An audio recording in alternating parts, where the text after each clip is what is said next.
May nabili nga pala ako na isang uri ng lobster at yung itsura niya kakaiba at ang tawag nga pala nito dito sa amin ay kupahpa. Yung iba hinulog ko dito sa ilalim ng payag at yung iba naman niluto ko. Wow!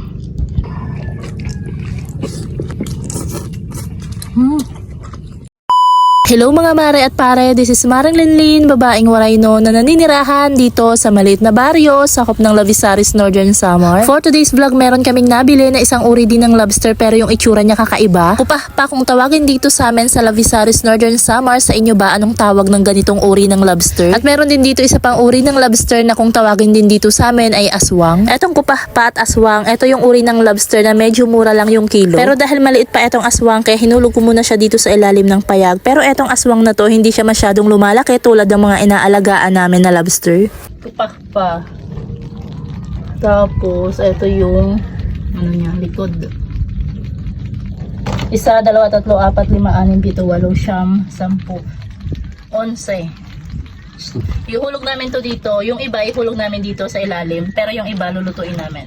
Ito yung lulutuin namin na malaki. Tatabi natin. 3 lang. 4 yung lulutuin namin. Tapos etong maliliit, palalakihin namin.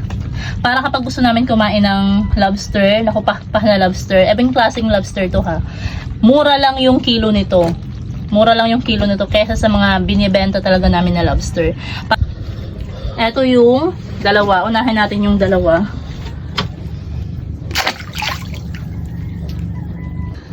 Dalawa. Next naman yung dalawa. Next naman, etong dalawa ulit. Para kapag gusto natin kumain ng lobster, kaagad-agad, pwede tayong may makuha dito. Charan!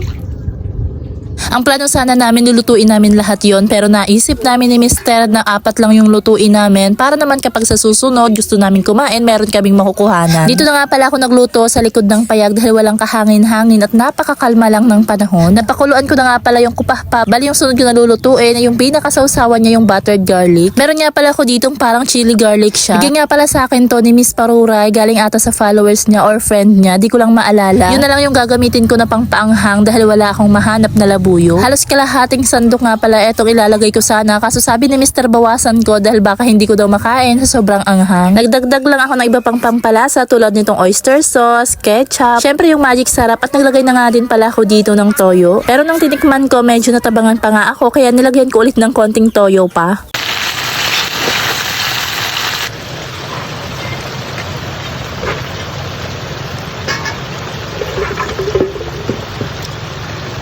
Umuulan ngayon. Ito yung masarap na pagkain. Meron tayo ditong kupahpa. Tapos yung sausawan na buttered. Tapos kakain tayo dito sa payag. Umuulan. Tara, pasok tayo. Kain na tayo. Bigla naman umulan ng malakas pero ayos lang dahil napakasarap kumain kapag ganitong umuulan. Tignan nyo itong kupahpa. Siguradong mataba to dahil lumalabas yung pinakataba niya. Wow! Taba.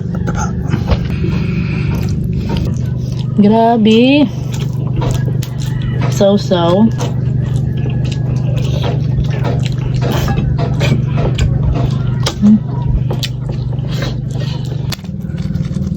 Haba ang konti. Wow, mataba.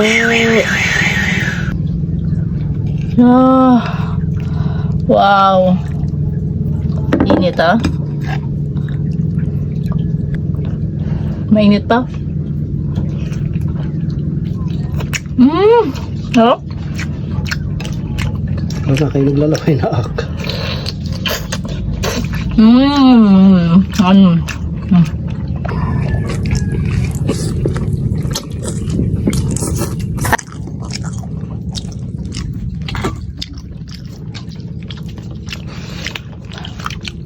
Wow. Dala lahat. Pero yung high blood. Sausaw mo. Sausaw mo.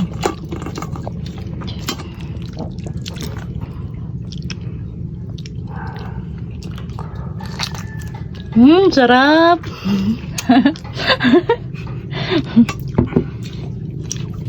Sarap.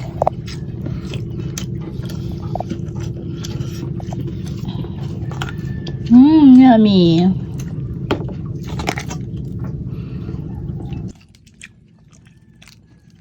Ayan.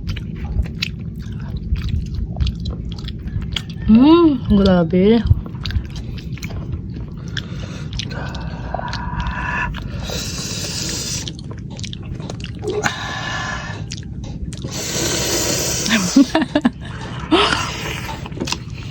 Hmm.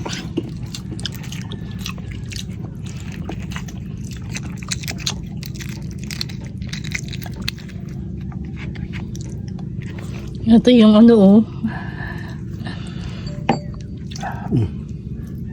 Sige. Ano mo?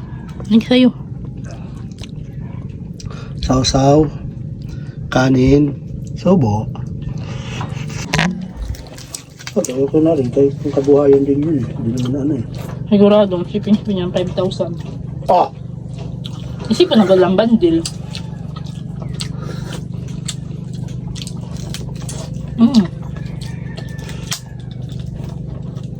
Yep.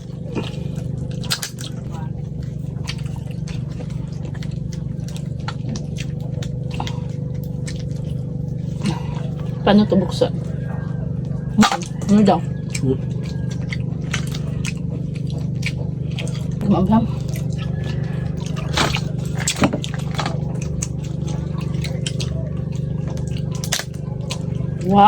Wow! Ulit. Ang ganda mo. Wow! Grabe, sarap. Tapos sarap yung sasawa. Ito tayo sa'yo, pananay. Sarap yung sasawa.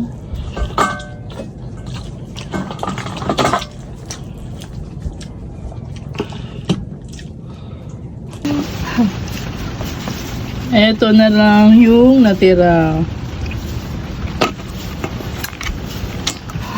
Grabing lamon.